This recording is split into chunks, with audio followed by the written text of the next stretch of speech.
Hello, listeners, and welcome to Pop Screen, part of the Geek Show podcast network. We are the podcast that looks at the good, the bad, and the sexy of movies, either starring by or about pop stars. Another podcast covers a broad range of musical and cinematic genres, from country and western to hip-hop, from documentaries to science fiction. I'm your host, Graham Williamson. I'm a writer for the Geek Show and Byline Times, and a maker of short films and music videos. And I've been joined this week by... I'm Joe Miller. Hi, everyone. I'm from the Dreaming Machine. Which is the Geek Show's fantastic animation podcast. Indeed. And I've seen these films. I have a lot to say.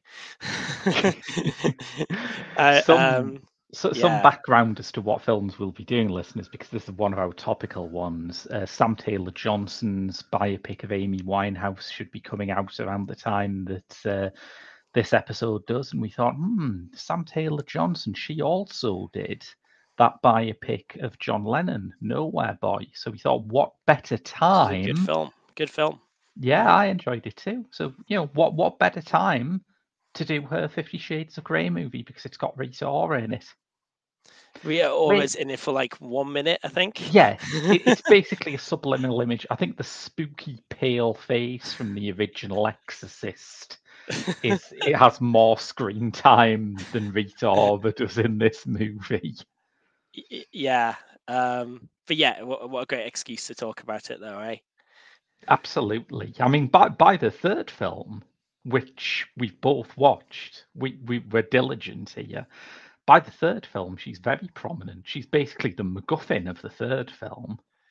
It kind of, yeah. She's in it for like 5. Her screen time's gone up to like 10 minutes at that point. But it's all about saving her from being kidnapped, right? Yeah, it slowly progresses into like a thriller movie over the course of the series. I've seen all 3 films, and it's like, and even though like Christian Grey is a telecoms boss, and we shouldn't forget that as we watch these movies, he's basically the equivalent, the head of BT or whatever the equivalent is in America. He like over the course of the time he has his people who like do reports for him, and it becomes like a cop thriller over the which is very much the main thread of the plot in the third movie, weirdly. It is, yeah. I've watched the third one, and then I went back and watched this one, and I haven't watched the second one yet, which I realise sounds like a crazy way to watch a trilogy, but look at it this way: if you watch the Godfather trilogy in that order, it would just keep getting better. Yeah, it's interesting because I saw the first movie when it came out at the cinema, actually. Yeah, it was a big hype deal. Like the cinema was absolutely huge. Packed. It was absolutely packed when I went to it. I was reading like it did like fantastically well on his budget. And I think Sam Taylor Johnson being the director for me gave it some. They picked a good director. I thought, okay, they're doing the best they can with this thing, I will say that when it came out, and I do, like you, remember it being absolutely huge. I mean, I don't want to stereotype about the source material's audience, but I was working in an office which was mostly like middle-aged women. So all I heard for months was about 50 Shades of Grey. Yeah. I do remember that. And I remember thinking, it is fascinating that Hollywood is spending like resources to get a Turner Prize winning video artist to make an erotic film aimed at older women, which is like the exact opposite of what Hollywood usually does on at least 3 counts. Yeah, it's interesting. Like that was one of the main notes I made as I was like prepping for this podcast. That rewatching it the series is very problematic. Like, in the first film, is very problematic, especially in the post Me Too era. Yeah. Back then, we just thought that sort of kidnapping people who'd come to interview you and forcing them to sign a sex contract was just... Yeah, I mean, it was, don't get me wrong, it was problematic at the time as well. But it's, I think, being swept along with the hype, and yes, I think the positive silver lining of the series, and in its defense, would be, it's, despite all the problems of the movie and the series, it's normalizing, making in the mainstream like a different kind of movie. Yeah.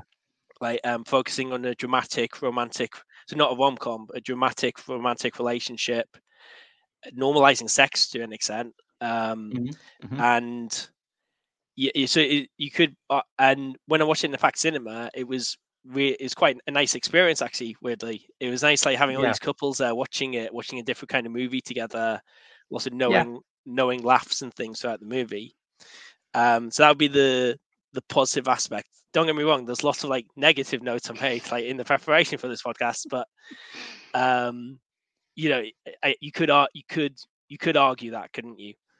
You absolutely could. Yeah, I mean, I find Taylor Johnson a really interesting director, in part because she has come from that video art background, and unlike, I mean, I suppose Steve McQueen would be the nearest rival she has here. Not rival, but you know what I mean, the peer, the person who is most comparable in that sense. Johnson always seems much happier being in the mainstream than anyone else from that kind of video art background that I can think of, which is fascinating to me. She always seems like a fundamentally optimistic director, someone who thinks, yeah, you know, I am the woman who made like hour-long video that was just a single shot of David Beckham asleep. And I can also, that's a fact, that happened.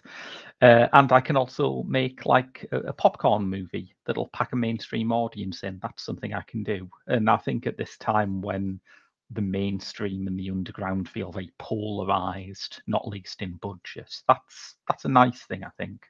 And it's still a battle, actually. Like the biggest movie of 2023, Barbie. It's interesting reading the behind the scenes tales about like what a battle it was to get Greta Gerwig to be the director and to have a relatively uncompromised vision. Like I think, was it Margot Robbie or Greta Gerwig, like just went into a meeting of executives and said, you have to do this, and they agreed. It's even now it's kind of unusual to have that kind of approach. So it is it reflects positively, I think. I mean, I've seen the second and third movies in this franchise with a different director. The only way I could describe it is the equivalent of the Simpsons episode where Homer discovers a star wipe transition and he becomes obsessed with doing it repeatedly. So like in the second and third movies, this time I forget his name, I apologize, I'll check my notes, but like it's a swooping shot of like vehicles in motion, the swooping shot. There's literally a song montage where it's just swooping shots like constantly, like whilst on the boat. Foley, it is. James Foley, thank you. Yeah. And you can tell the difference in with respect to James. Like I think the first one's you can tell that kind of background. I honestly just personally think it's better directed. Yeah, I would agree with that. I'm gonna say up front that I did find this movie a slog to get through, but I don't think that is really Sam Taylor Johnson's fault, particularly since, I mean, we're talking about behind the scenes struggles, but it's also been a fairly open secret that she had to butt heads quite a lot with her own equivalent of Mattel, which was E.L. James. The way I characterized it in my head was the more control E.L. James got as the series went on, the worse the series became. Like the movie's definitely going downhill slope in my view. I mean, the reason we watched the third film first was I was like, guys, I was saying to yourself and another friend, guys, you have to see this. This is mad that this is where the film franchise ended. But I mean, it's interesting. My wife's a big fan of the books, and I have to confess, I've not read the novels they're based on. I've just seen the movies, like several times now. And it is interesting. She said there were actually, in my head, like E.L. James was just this controlling figure, and it got worse and worse the closer it was to the books. She says it's slightly more complicated than that, actually, that the later books, there are actually quite a lot of variation, arguably, compared to the first one. Although the first one does have a couple of omissions in the interest of taste and respect, let's say, which we can maybe get into later. But yes. So it's maybe not that straightforward, but yes, it's an interesting reading about the behind the scenes, like butting of heads, basically, and that's why she left the franchise, right? Yeah. As a director. I mean, the most telling change, arguably, is not even the director, but it's the screenwriters. This was written by Kelly Marcel, who was just coming off, I think she was Oscar nominated for Saving Mr. Banks. And it was polished famously by Peter O'Hanrahan by Patrick Marber. And the next two films are written by E.L. James's husband. Wow, really? Okay, that's interesting. Yeah, it's, and even though I'm saying the first film's the best in the franchise, it was like, and I had a positive experience watching it the first time. I mean, I have a lot of notes about like rewatching it. It doesn't like hold up particularly well. I mean, I understand you need certain contrivances for the story to work. Like, so this guy has to be stupidly rich and things like that. Yeah. But they just like there's just lots of things that don't make sense about Christian Grey's character in particular as a setup, I think. Yeah, I was surprised when you mentioned his telecoms interest, because I have seen two of these films now, and I'm still not 100% clear what Christian Grey does. Well, it's obvious, Graham. Have you not realised this? Like, he's an incredibly wealthy, like stupidly wealthy head of a telecoms business that he started off from scratch, despite his humble and difficult beginnings. And that has an interest in publishing as well, and takes over a publishing house where, because Anna works there, like arguably. Yes. Yeah. Who also has, what I found the most fascinating personification of this? Like the unsung hero of the film, Taylor, the driver. Do you remember Taylor, the driver in the film? I don't know. Tell me about Taylor. He's a chauffeur, and he's just a guy who's prominently there despite not having like a clear personality. In my head, like there's a parallel Parasite movie like going on with like his character. He's just there in the background all the time. And but as the series transitions, he's gathering intelligence and getting files on as a thriller aspect, and the corporate and the skullduggery goes on. He branches into intelligence and security, and it's just very confusing. It doesn't like, yes, I understand the certain contrivances about like how it has. I think so. One aspect is like practically, it just doesn't make sense. He's a telecoms boss. He's not a cop. He's not a publisher. In the third movie, he takes out this tough guy in a bar fight. He's an MMA fighter, apparently. He's a telecoms boss. That is his job. That's all he does. It's a great thing, but that's all he does. Like, so that's like problematic. But I think as well, what stands out even more is there's two other fundamental problems for me. Firstly, he's really horrible to Anna, like throughout the whole movie, even the first one, and in ways that are more evident in a more enlightened, less hype intensified era. And also, I watched the extended DVD version, and reading online that shows even worse things, like the contract having provisions about what Anna can eat and drink and things like that, which is like outrageous. And the second aspect is the whole idea of the film is based on he enjoys being this controlling, like dominant in the relationship. Yeah, he clearly seems very happy from start to finish when they're doing a more quote unquote vanilla relationship. And he seems much happier, and he seems to really enjoy that relationship. Yeah, And it's almost like you should guide him to a relationship which doesn't require him to be a dick for even more time than he already is. It's almost like that would be quite good for him. yeah, no, exactly. Like even towards the end of the movie, I wrote down like Anna says, "Why do you need to do this?" And he can't even answer it. He just says, "Because Yeah. it's the way I am." It's like, well, like But so, there's a yeah, deeper way he is, which is to me the most astonishingly misjudged thing about the whole franchise. And it's like, on the one hand, you could argue that this is meant to be a sexual fantasy, and like the it's right there in the title. It's fantasy. You know, it's one thing to say, oh, if you met this guy, you would think he was horrible, and what he was doing to Anna is horrible. And it's like, well, yeah, but you're not supposed to enjoy it on that level. It's like saying, yeah, it's like watching a porn film and saying, I've never wanted to have sex with a pizza delivery guy. It's not the point. Uh, but the one bit in it that is really unaccountably ugly is when they are talking about Christian's background and why he is like he is. mm, And it turns out that he was raped by an adult woman when he was 15. But the films, and as far as I can tell, the books never see it in these circumstances. I noted down the dialogue when this is introduced. Anna says, she seduced you? And Christian says, I was her submissive 6 years. And it's like, that's not what the relationship is called in this yeah. instance.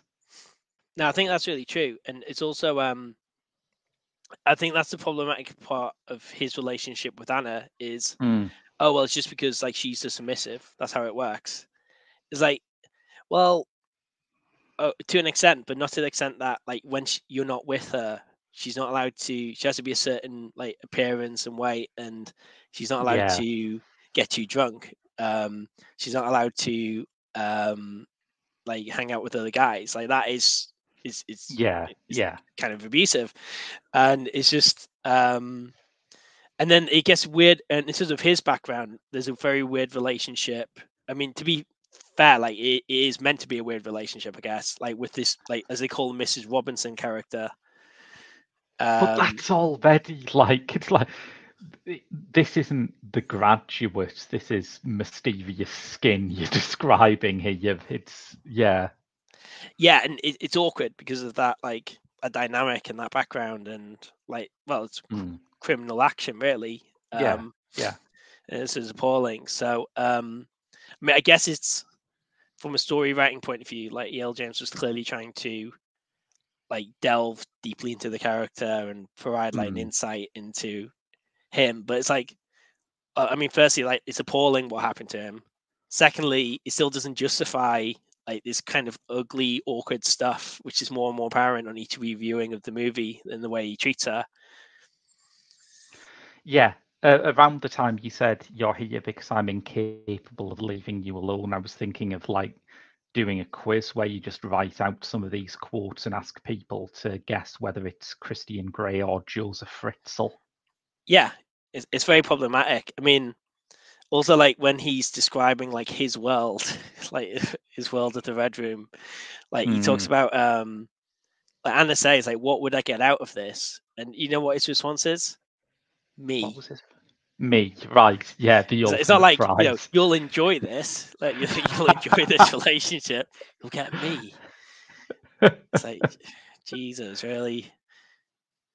Or I like mean, even like when she's out drinking with her friends early on, mm, it's like, oh God, she's drinking. Like Anna, I want you to go home right now. It's like, yeah, leave her alone. Let her have a drink with her friends. It's fine. yeah, she'll need it. Yeah, um, Anna's friend circle is sort of it's half drawn, but I've noticed that a lot of people seem to think that Eloise Mumford's performance in this is the most enjoyable thing. I think largely because she's like the comic role. She's the one who gets to sit there and go, "This sounds really dodgy, Anna. What the fuck are you doing here?" Yeah, yeah, she's that insight, isn't she? Mm, And I mean, there's some stuff early on, like I think like the interview and things like that, and there are like some quite funny. like moments about like how badly prepared the interview is that Anna. So Anna's like gets thrown into interviewing Christian Grey, and that's how they meet. And you know, like she turns up, doesn't even has to borrow a pencil off him, like to do the interview, which I thought was a nice little touch. So there's a little and yeah, and kind of like the dialogue with her friend character. I mean, throughout the whole franchise, I found her like roommate / friend and Christian Grey's brother like more likable. I'm like, glad you mentioned Christine Grey's brother, because that was actually my favourite performance. The great Marcia Gay Harden as this very haughty, like for all it talks about how Christine Grey struggled on his way up, it is like Marcia Gay Harden is playing that role as like an absolute aristocrat, isn't she? So yeah, it's just like some of the side characters seem quite likable and like interesting, or potentially just as interesting. But whoa, hey, steady on there. No, more interesting, Joe. Let's be honest. Yeah, but at least more likable. Yeah, but they don't really get. I mean, the fact Rita Ora, like this is a podcast about Rita Ora, but she's just like, you know, we know like from her life, she's you know, she's charismatic and she's got this like energy to her and things, and she's just like gets to like like wave in the background briefly, you know. Yes, that's very true. I love that you said this is a podcast about Rita Ora. I'm going to use that bit for promo, I think. I think that interview has like one of the bits that I think set me up for a better film is that Sam Taylor Johnson's early films, particularly Love You Too, her short film, which is also written by Patrick Marber, are very good at like telling details. You know, the hair standing up on the back of the arm, which is in here as well, comes from Love You Too. The squeeze of the desk that Christian Grey gives as he sort of warms to Anna is a very good touch to hers. But then the sex scenes start, and I think they are still like really male gazy. There's nothing like that in there to my eyes. It's really disappointing. Yeah, I mean, I thought that the positive note I had about the sex scenes was I thought the music arguably worked like at least decently, or I don't know if I'm swinging between decently and well, like in my notes about the music. And it feels like, yeah, it's like, I know like there's been other movies have had like, you know, alternative covers before and things like that. But it feels like at least somewhat influential, maybe. Like I feel I've seen TV shows and things since that I've done like a similar kind of vibe. Yeah. Well, I'll give it credit, because when this came out, again, part of the reason why, despite having only just watched it, it entered my pop culture consciousness was because that workplace I mentioned always had TFM on, and TFM was always playing the songs by Ellie Goulding and The Weeknd from this soundtrack. And I do remember thinking, oh, that's odd. I didn't think, you know, movies had these big blockbuster like various artists' soundtrack, but it was influential. I think the Weeknd's got 2 songs on here. I reckon someone should make a BDSM drama with him, maybe on a really classy network like HBO. I think that would be a massive hit. Yeah, I knew that would come up at some point during this recording. We're building towards actually doing the idol on this show, by the way. Don't worry, Joe. Someone has already volunteered to co-host, but I think it's become the elephant in this podcast's room. Yeah, I think I don't know. I don't have a strong opinion on those scenes. I don't know. Like, I think that I thought the music worked decently. I thought like the scene that like stuck most in my head was like, and which got the best audience reaction I felt when I saw it at the cinema was when they were doing the contract with each other. It was a lot of like, they're going through the different activities and what they crossed off and stuff. That like they got like a good audience response because of the humor involved. And although having said that, I've never been in if it's meant to be a professional meeting, like so Anna like says like, if I do this relationship on your terms, we can have a business meeting and go through this contract you want me to sign. Yeah, it's in this like the mood lighting in the meeting room I've never ever seen in any workplace environment ever. In fairness, That's fair. I've never had a meeting like that. I've also never had a meeting where I've had to say whether I'm okay with fisting or not. So, I can accept it. It stepped a bit outside my experience. Yeah, I thought that was interesting, and it gave me a sort of new perspective about what the appeal of this is. Like everyone says, "Oh, 50 Shades of Grey, it's a classic sort of taming the bad boy kind of thing," and yeah, that's obviously part of it. But I remember years ago, I watched a documentary about a porn star where the interviewer asked her if she had problems doing some of the rough scenes, and she said, "Well, no, because you sign a contract at the start of it saying I'm willing to do this, this, this, but not this." It's like whenever I've just had sex with a man in my private life, they've generally just started doing that shit without asking. And I thought two things. One, fucking hell, that's the most depressing thing I've heard in my life. Mm. But two, maybe that is part of the fantasy here. Maybe it's not just that it's pushing your boundaries; it's that it's pushing your boundaries in a way which is actually like completely controlled, and you get to say yes or no to. Yeah, true, and no, that's true. But also at the same time, it's just like I think that's clearly a appeal of the story to start with in the Mm, series. yeah. And you have to, any film in the world, you have to suspend disbelief to a certain extent. Oh yeah, yeah. But it's still like I cringed a bit when watching bits of it and found it like quite difficult. I mean, I know I keep going back to it, but I just can't get over how this contract and what's Mm, acceptable is her like having to have a certain body image. I thought that was really inappropriate, and also like yeah.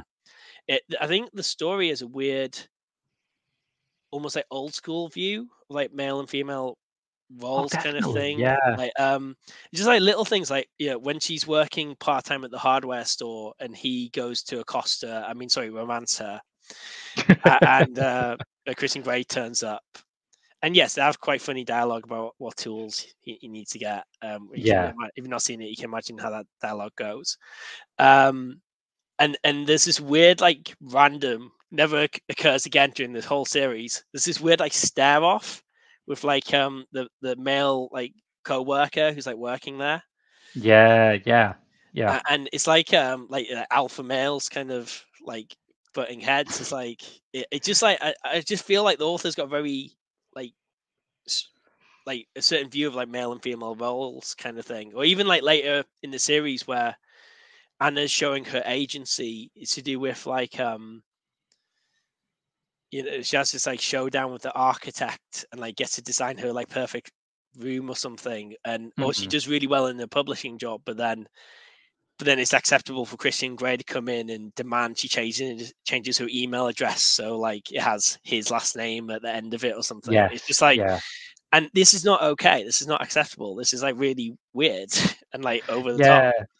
Like my memory of the third film is that there was a whole arc about how Anna's now getting really jumpy every time, like she doesn't know where Christian is, or every time Christian has a friend outside. And this is presented as being like the point of equality, where they've both got this level of sort of almost Nixonian paranoia about each other. And I found it pretty horrible, really. Yeah, no, for sure. Like, do you know what you not seen the second movie? Do you know what No, the meet cute like reconciliation spark moment of the second movie is? go on. So that the guy from her friend from the first film who tries to force her to like kiss him, which is Oh also yeah, yeah, comfortable, and I'm surprised he gets to hang around the group so much afterwards. yeah. Um, he's got a art exhibition of all these photos and like 6 of these massive portraits on the walls. Like Mm, when he's taking the big time with this exhibition of his photography work, 6 of them are just pictures of Anna, like close right. up shot. And then you hear, oh, someone's bought all 6 of these pictures. Who could have? Wow, who could afford this? Who could it be? And then Christian Grey just strolls in. It's like, hold up, dude. Hold up, dude. You bought 6 pictures of your ex to like ogle at. That's not who you're relatively estranged from. That's not okay. I That's think not that like that's an not acceptable human okay, and thing. it's not okay, and it also makes him look really pathetic that he just wants to have this Anna room that he can sit and sulk in. It's just like, so I just find like some of the view of what like a typical like man's role in particular should be. I find a bit like weird, like kind of old school, you know. Oh yeah, I mean, I totally agree, but it bothered me less just than the fact that the film's fucking boring, to be honest. It's like I watched Paris 13th District by Jacques Audiard in the same week that I watched this, and that is a very French film where basically people just sort of walk and people meet each other for the first time. It's like, oh, I've just moved into your apartment. Ah, I thought I hadn't seen you before. Let's have sex. Okay. Cut to them having sex, and it's like unbelievably French like that. Yeah. Um, but I admired the narrative economy. I admired that this film takes like a short dialogue scene to get through a process that 50 Shades of Grey takes over 2 hours to get through. Yeah, yeah, for sure. Yeah, and I think like as the movie goes on as well, some of those like early like funnier or like more Mm. like exciting, I mean plot wise, like exciting, you know, she's like getting to know this like really rich like rich guys with this big presence, and who whisks her away, and she's not used to like that kind of relationship and stuff. Like that like ebbs away as the movie goes on, and it just becomes like a bit like less interesting, I think, as it goes on. I agree with you. Yeah. And it also it has to concentrate more on the sex scenes as the film goes on, which, Yeah. as I've said, are really disappointing. Particularly since, I mean, we've just seen Poor Things, and Hmm. I noticed that in all of the sort of discourse torrent that we've had about Poor Things, I don't think I've seen anyone seriously saying that the sex scenes are male gazy, because they're not. They're just scenes where people happen to be having sex. They're shot in exactly the same way that the conversation scenes are or the sailing scenes are. And it's like there's none of that thing where the camera is just panning up and down the woman's naked body, which is what you get a lot of here. And famously, no dong. Hmm. No dong Famous. whatsoever. Famously, no dong. Oh right, yeah. Like you see a little bit of one at one point, I think, like in I the think extended you're DVD version. But right. yeah, like no Yeah, it one, doesn't count. but yeah, nowhere near enough. Like for the No. interest of equality, like I agree. Yeah. So I was kind of disappointed with that coming from a Mm. female director. Yeah, I think I think that's kind of the reaction at the time as well. You know, like I think Yeah, a lot of the early critics said was surprised it's so like safe, like but in like what they show and what they convey, like given like all the hype around the story and what that shows. You know. well, the French census hilariously, famously gave it a 12 certificate, which I think is also very Really? French. But Wow. I can sort of, I wouldn't give it a 12, but I think this feels like a 15 to me. It Yeah. doesn't feel like an 18 certificate movie. And I remember shortly before it was released, The Duke of Burgundy, where famously, like, there isn't so much as a second of nudity or like anything that most people would recognize as sex, even. That got an 18 for sexual content. And I remember at the time wondering, was that like the sacrificial lamb? So that the BBFC can give 50 Shades of Grey the 18 that the distributors clearly wanted for it. It's unusual for distributors to want an 18, but I bet they did, because it would be really embarrassing to have to market the sexiest, steamiest movie of the year, certificate 15. But yeah, it's interesting, isn't it? Mm, Like some movies that are less explicit, like can like more the mood and like the characters and can have like a yeah, bigger impact in that kind of way. yeah, And yeah, I think the male gaze thing is a very fair and surprising complaint given the yeah, author and the director and the hype around it and the target audience. Surprising yeah. as well. Yeah, absolutely. Just to go back to that Ellie Goulding song, which, like say, worked in an office which had TFM on in 2015. Every single note of it is just inscribed into my brain. But I was delighted to see that in the actual movie, it first plays when you see the real romantic lead of this trilogy, which is that helicopter. Oh wow, yeah. I mean, this is like this is the worst guide to a first date you could ever have, right? So like, I mean, look, okay, a helicopter is very impressive. I think it's a bit off-putting, like if that's your first date, if you have a massive helicopter and you're trying to show off with that. It's compensating for something, isn't it? Yeah. So you have a helicopter flight, and then what's the natural progression like in the first date? Oh yes, you have to sign an NDA contract. It's clearly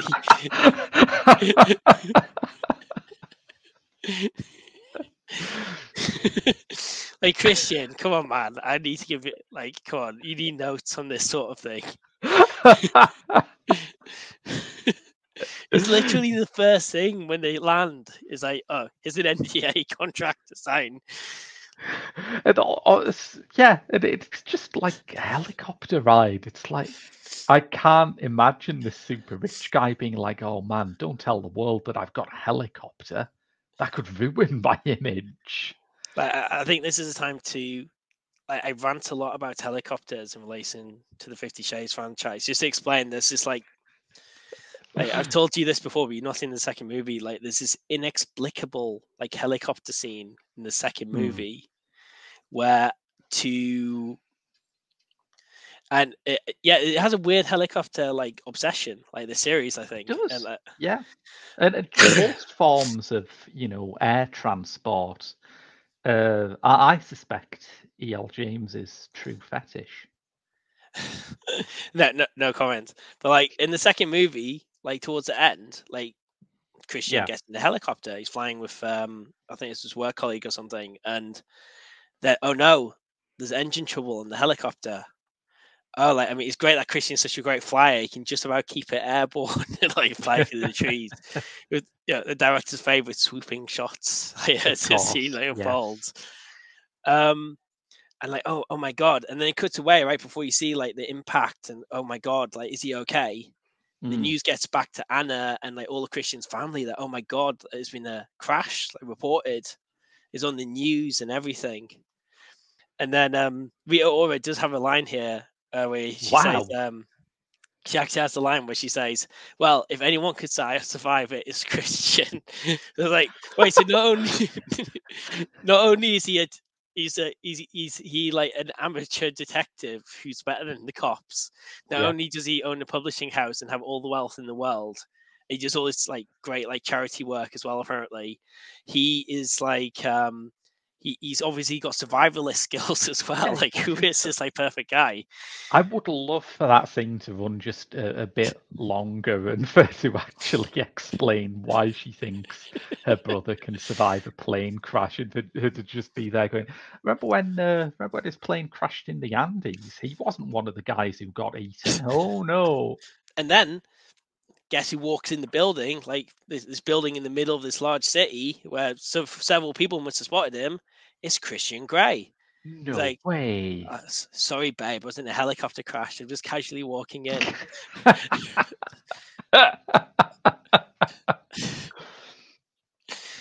We should.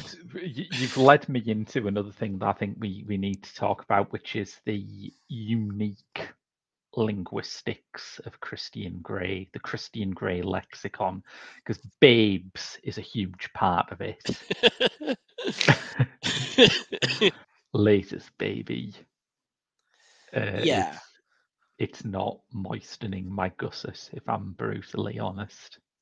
I did write down lines of dialogue as I went Yeah, I've through the got some. movie. But yeah, like it's he presents himself as this like charismatic, like unbelievable figure. Yeah, he's like his dialogue, as you allude to, doesn't always convey that, does it?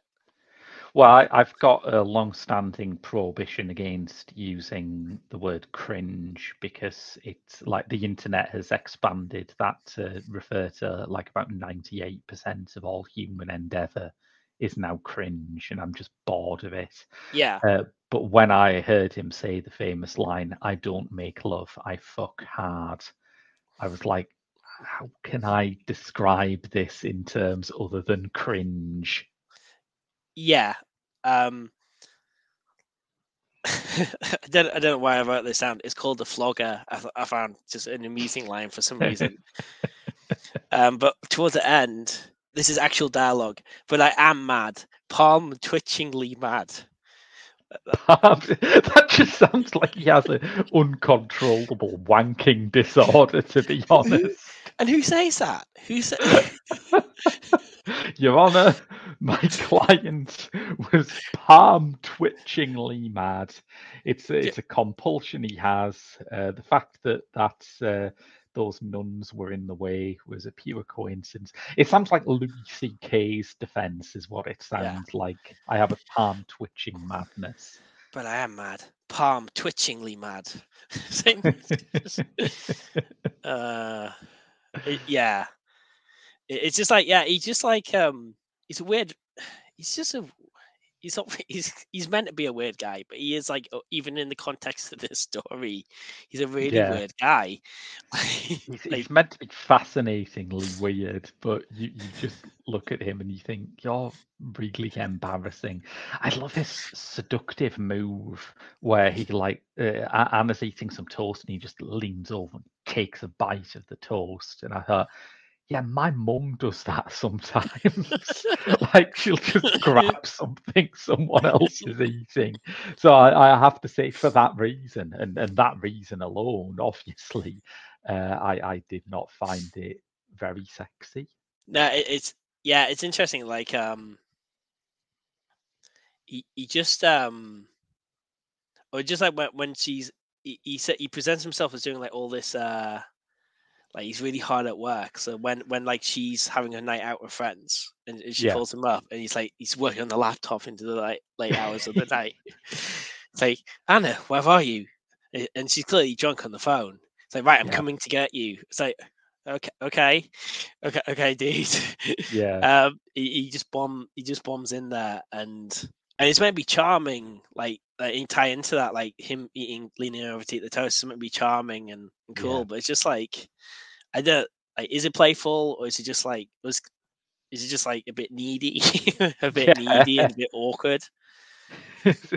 You've made me think actually that when he's like working late on his laptop, since he's a telecoms boss, what he actually should be doing is using one of those old-fashioned switchboards where you have to unplug the line and plug it into something else. Someone's got to keep America's telecommunications system going, and it has to be Christian Grey.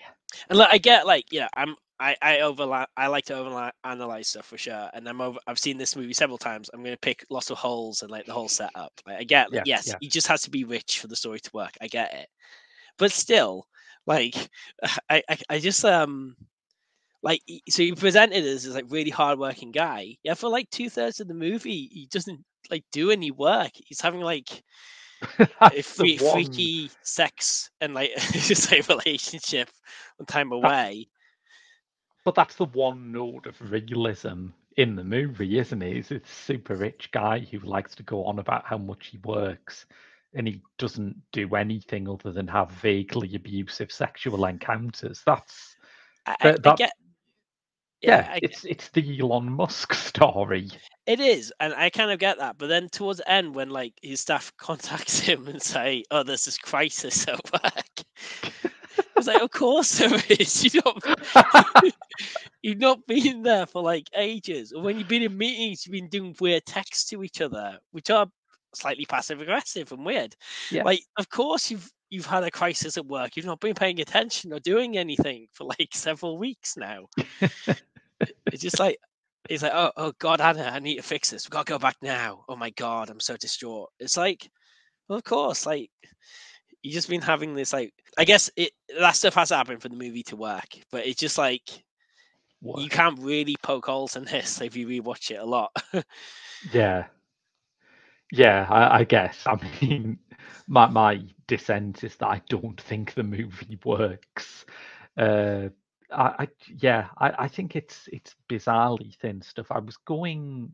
It's fascinating as a phenomenon, and I was going through a lot of old news reports to find out who the people who were linked with this were, because it's like no shade on Dakota Johnson, Jamie Dornan, and Sam Taylor Johnson, but they were very far down the list of Yeah, people who were approached over this. And you suspect that the book was bought because it was a bestseller before the producers had any real idea what the challenges would be in bringing something like this to screen.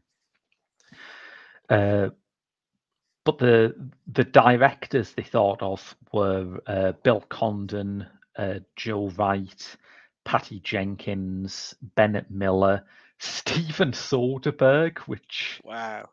Yeah, Gus Van Sant directed a load of test scenes with Alex Pettyfer, wow. which, yeah, she were held a course.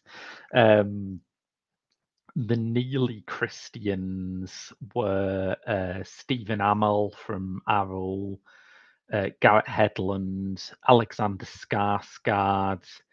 Charlie Hunnam was famously going to be Christian Yeah, Grey for a while. He said that he couldn't do it because it clashed with Sons of Anarchy, but there is this persistent belief that he saw the fan reaction to his casting and thought, fuck this for a game of soldiers. Uh, they approached Ryan Gosling and he just blanked them, which I think is wow. hilarious. He Yeah, just didn't bother to reply to the offer. But the people who were nearly Anna is so fascinating to me because it's like Felicity Jones was contacted, Alicia Vikander, Imogen Poots, Amelia Clark was approached, and she was, I think, one of the few people who like expressly turned it down because of the mm, nudity, and she's yeah, been like pretty forthcoming about how little she enjoyed the nude scenes on Game of Thrones. yeah. Um, She had very little like agency in that. I think it didn't reflect well on the makers afterwards, like what came out. So yeah. no Mm. way, yeah, absolutely. But the one that interested me was Shailene Woodley, who apparently was interested in playing Anna and sort of orbited it for a bit. And I don't think it's been explained why she dropped out, but I think it's because this was around the time that she was in those Divergent movies, if you remember those. They Yeah, were yeah, the Tesco value brand Hunger Games. And I just thought that offered an insight into why Hollywood just doesn't make movies that are like upfront about sex, because unless you're someone like Emma Stone who can afford to have like one movie out a year and it doesn't impact her because she's a massive star, mm, um, what it basically means is that Shailene Woodley would have been doing the press tour for this movie aimed at like tweens, and everyone would have been asking her, "So have you been to any BDSM clubs? Do you know what a flogger yeah, is?" And it's like, yeah, I sort of see why these things are a nightmare to get off the ground. yeah. And it's like it's a big commitment from the actors, like for obvious reasons. Mm. And in fairness, like I think they do the main two do the best they can with the characters they're given. Like, Yeah, absolutely. Yeah, can't I think complain with Dakota that one. Johnson's like is good, and Yeah, I think like Jamie Dornan like has a really like thankless like task with some of the dialogue and character yeah, choices. He's so I think he does as much as he can to make him as likable and like he just acts it decently. I think he does the good best job he could with the character. I think, to be yeah. fair. I do. I sort of hasten to say this because acting is a mysterious science to me, but I don't think anyone could have delivered a good performance as Christian Grey because the Yeah, part is just unbearable. yeah. I mean, like he just like I know he's meant to be controlling for the relationship, but the extent he goes to and like the ridiculousness of his choices, especially more prominent in the second, third movies, is just like This is why I started obsessing with poor like Taylor, the driver, in the background, and Rita Ora saying, "Hi guys." Yes. And I think she got the job in the film because she was just going to do this. She has to get involved in the soundtrack, I think. But I think the director like saw her and just like suggested her for the part. Really got her to audition. She So seemed to be yeah, trying to make a shift into acting around that time. She had another, again, very small, thankless role in Southpaw, the Jake Gyllenhaal boxing drama. Terrible movie, by the way. Do not watch Southpaw. right.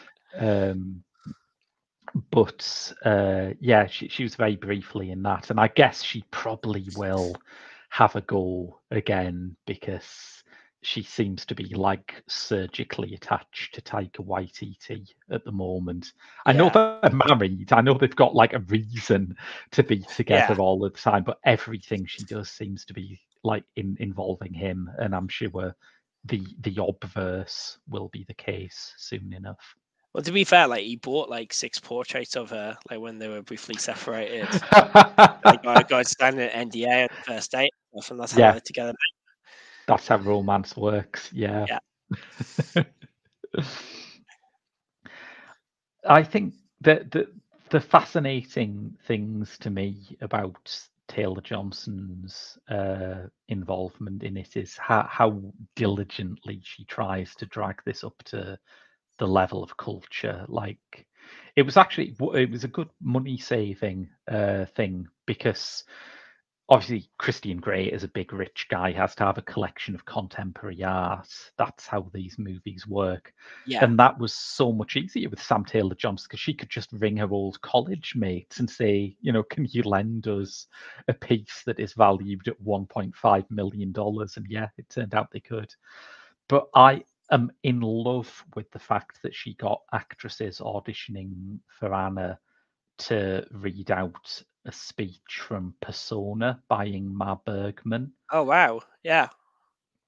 which I think would prepare them. It would get them past the blush factor, Yeah. because there's a lot of very sexually explicit dialogue in Persona, so it would get them past that.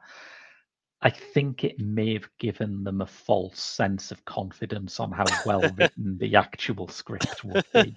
That's a great idea though, isn't it? For the screen test or whatever, Yeah, preparation. yeah, Yeah. Yeah, and like so I think the personnel they got in, like, it was the best it could have been, I think, yeah. in the circumstances.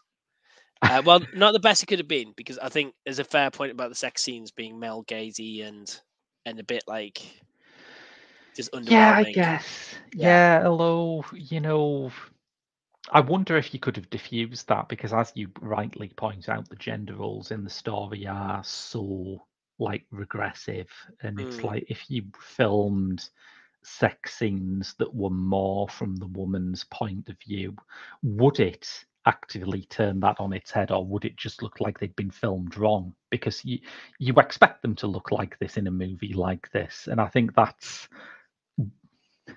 I would say that's the most damning thing I can say about it, but it's totally not. I can say loads of damning things about this because I did not enjoy the movie. But I think that's part of the problem. Let's say that for something that appears to be so different from the Hollywood norm, when it actually delivers what it's about, you're like, oh yeah, it's going to look like that. Of course it is. It's one of those movies. Yeah, no, I think that's true. I do think Taylor Johnson and possibly the writer, I don't know, like they were like a mitigating, like improving force. Like I know, like you got Yeah, to be careful when you say these things. Like famously, like that movie AI, the weird sentimental bit was actually Kubrick's idea, not yeah, Spielberg's. Like yeah. so, you do get all these kind of things that surprise you. But But I do think comparing the Kelly Marcel Patrick Marber script to like the E.L. James's husband's script, it is maybe enough to feel safe in that assertion. yeah, and like it's just like little things. Like so, as to say, I saw the extended version like on the rewatch, and like it adds.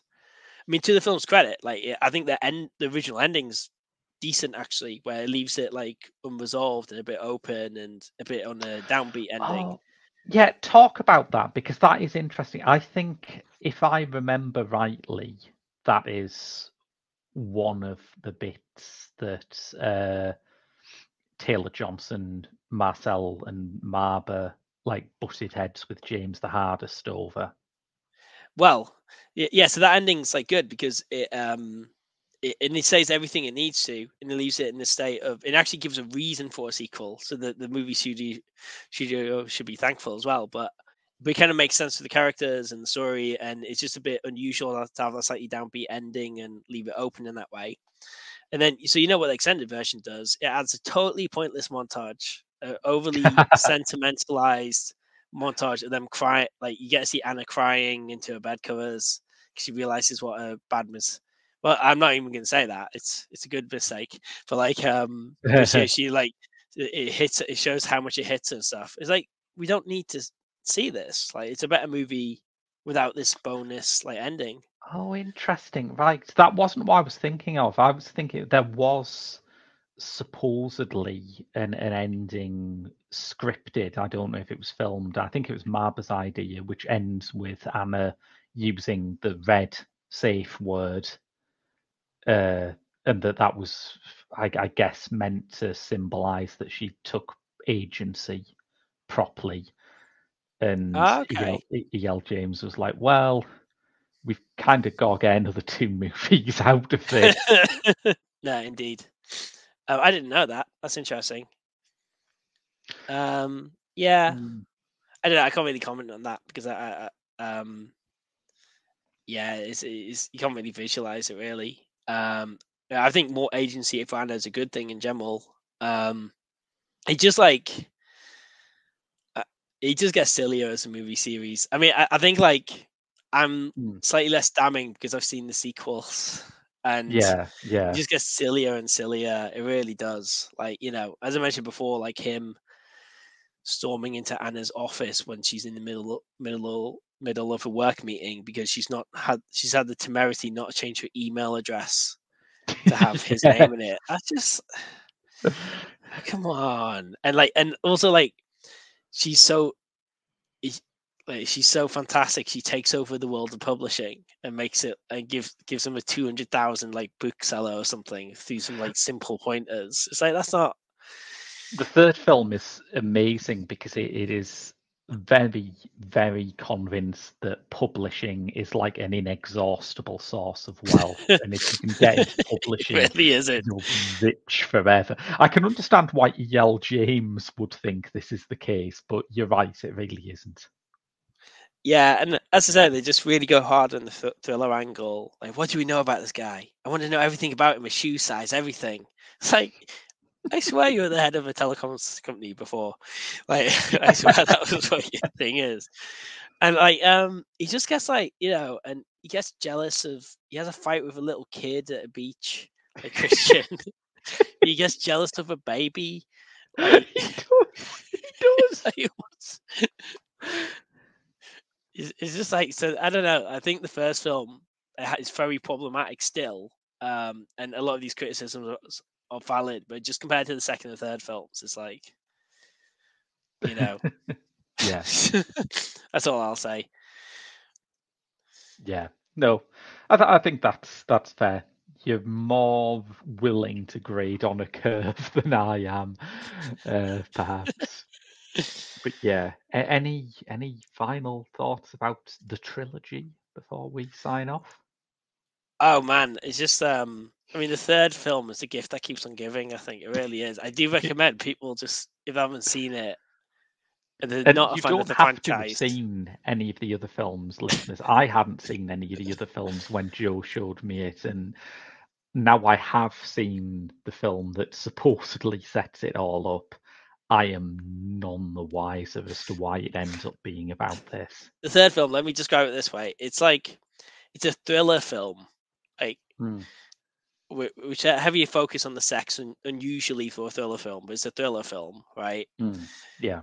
Where the bad guy's plan makes no sense, start to finish. It's very unclear what he's trying to achieve, like throughout the whole movie. It has a car chase, for like the worst car chase ever committed to celluloid. The least exciting car chase. Yeah, And so weird. and then, as I say, Taylor, under our like unheralded driver, chauffeur, security guy, like delves into intelligence, and then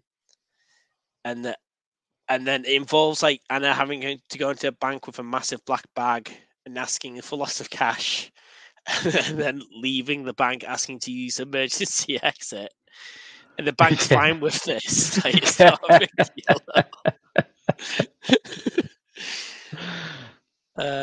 It's just like, it makes so little sense. I mean, yeah, and I mean the third film really stands out for that kind of like those madness and moments that cruel, like unfair people like me find really funny.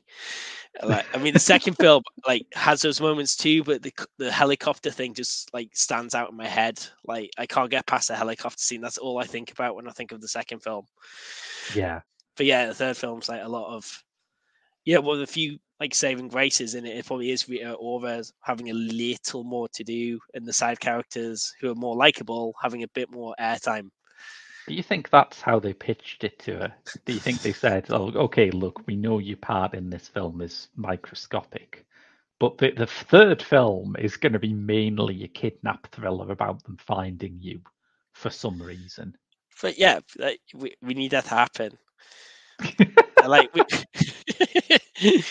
don't get the cops involved. They don't really do much. I've got my guys. It's a classic 3-act love story format, Joe. They meet cute and hit it off. They get together, but it's not all plain sailing. And then a rival publisher kidnaps her little sister, and they have to go rogue to find her. Yeah, it's ridiculous. It's crazy. Yeah, so that's a lot of fun reliving that in preparation. That's good. I'm glad you enjoyed yourself. I didn't mean that to sound so bitter, but when I heard it coming out, I thought, yeah, I can still kind of side with that. Okay, so just remind listeners where they can find you online, Joe. Oh yeah, so I'm part of the amazing team that puts together the Dreaming Machine animation podcast, and it's a really, I'm totally biased, but it's a fantastic podcast.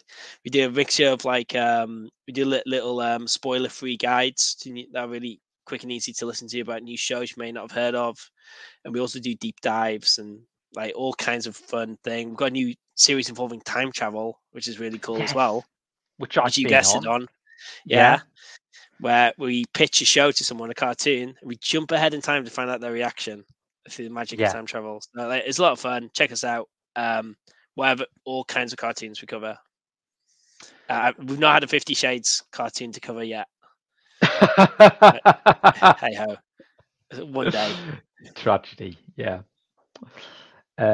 You can find me at The Geek Show. I occasionally write for Byline Times. I have a website, GrahamWilliamsonFilms.com, and you can find me on Instagram, Graham W Films, or just by searching for Graham Williamson on Letterboxd. We'll be back in we'll be back in a day's time. We've got a Patreon exclusive coming out the day after this goes live, and you can find that at www.patreon.com/The Geek Show, along with an exclusive episode of this show every month, written reviews of classic Asian genre cinema, Doctor Who, Red Dwarf, The X-Files, 2 exclusive podcasts that aren't available anywhere else. It's an absolute banquet, really, and you absolutely get your money's worth by signing up for that. But until we're back, I've been Graham. I've been Joe. And we'll see you in a fortnight's time on this feed for another free episode of Pop Screen.